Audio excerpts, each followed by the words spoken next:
In the beginning was Word, and Word was with God, and Word was God. So what does this tells us about speech?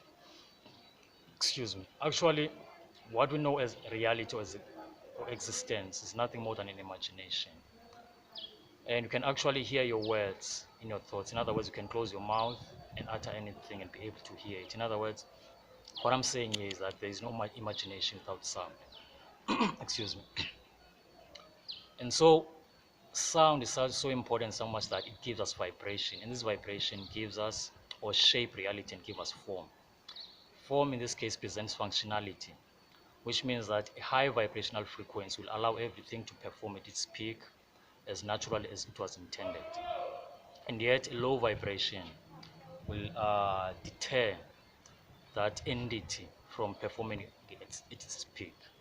So in the case of language and utterances, we all know of a very powerful or famous saying that says, a man speaks according to the fullness of his heart. Meaning that whatever we say is a reflection of how much we know or what we know and how we think. Given that we're living in a civilized society or enlightened society whereby we're able to discipline our thinking, our thoughts, thus regulating our speech so that we only use positive words which are aligned, pure enough to have a healing effect upon nature. Because all know that nature as it is perfect, but it has been reduced to a low vibrational frequency because we only live in this physical reality. And many of us conclude that beyond the life in which we live on this planet, there seems to be nothing else beyond what we can see with our own eyes. What we fail to see is that it's not the eyes that sees the mind, and everything is governed by consciousness. And so this consciousness has no limitations, meaning that we don't really have a reason to be stuck into poverty, limits, inequality, racism, and many of the problems that we have in this world. If we were to govern our minds even better and find a pure language, changing our disposition from discriminating against other languages, because we seem to have a special preference for English, the English language, which we do not necessarily have scientific evidence of it being a pure language. Some might even say that the English language is loaded with spells.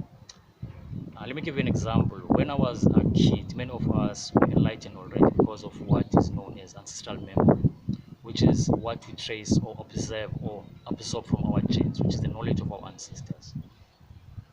And we all know that every child is born pure and innocent. And so if we were reading a book and the book would be saying, when Noms arrived, Steve beat him with a hammer and killed him, we translate that in our minds and say, when Noms arrived, Steve kissed him with a hammer and healed him.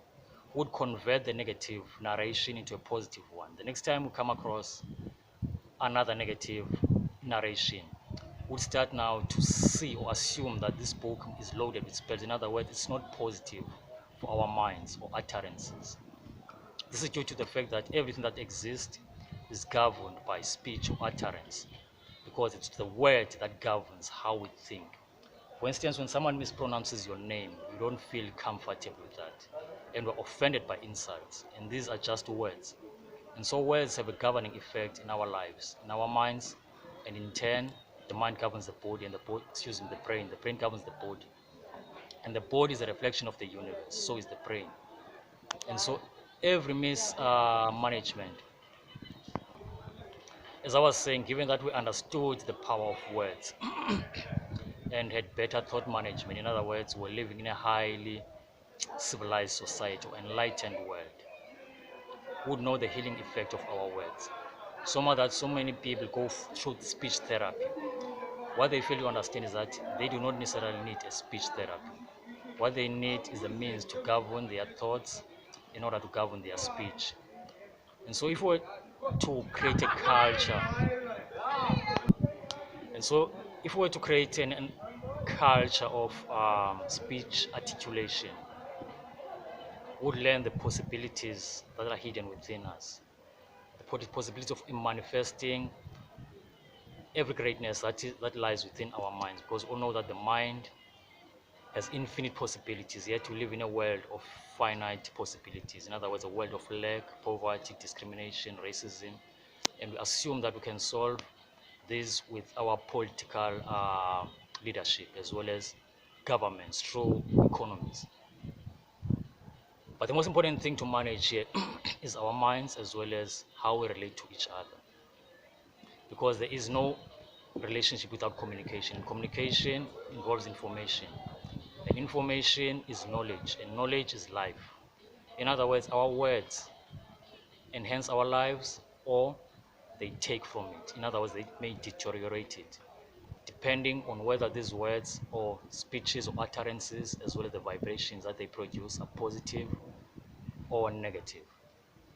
So what I'm saying here is we need a redesign of our thinking as well as society, upon which you can develop languages that are pure, straight to the point, and involving as much understanding in a simple sentence as possible. In other words, words which will have an ambiguous meaning, thus helping the mind to process information faster so that we may get into our understanding of what we seek to communicate.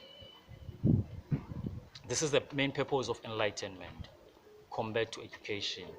It's rooted on the understanding of how reality operates, because everything that exists is nothing more than the execution, or it's nothing more than energy which vibrates either at high frequency or low frequency.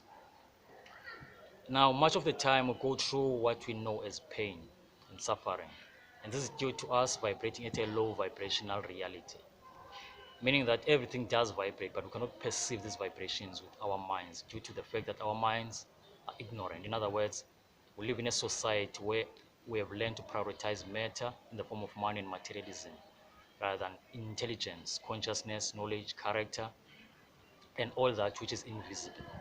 Because all that which we see is a reflection of that we cannot see. In other words, there is no universe outside of self, but only a reflection.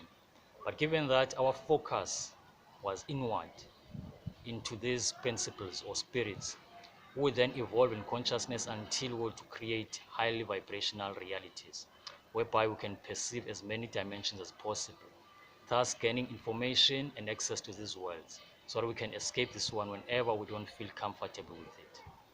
This is how the notion of time came into being, meaning that time as we know it is an illusion of our senses and can be changed as we change our consciousness, as well as speech articulation. And all of this is governed by thoughts or consciousness. Because we were saying that everything vibrates, but we cannot see these vibrations. And words contain spells, and this can be positive or negative spells based on the language or the words being used. Because if you were to pass any sound through materials, let's say place a cloth and some sand under a speaker, the vibrations of sound would thus give you geometric patterns. And if these sounds were strong or negative, you would see strong geometric patterns. But if the sounds were pure and good, the geometric patterns would be harmonious. And this is the exact same thing that happens with us as well as nature.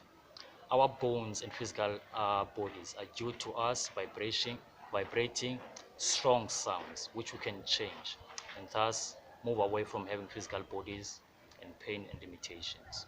I thank you all for your time. You are listening to The Messenger, aka Mtunzi Masoga. Talk to you again.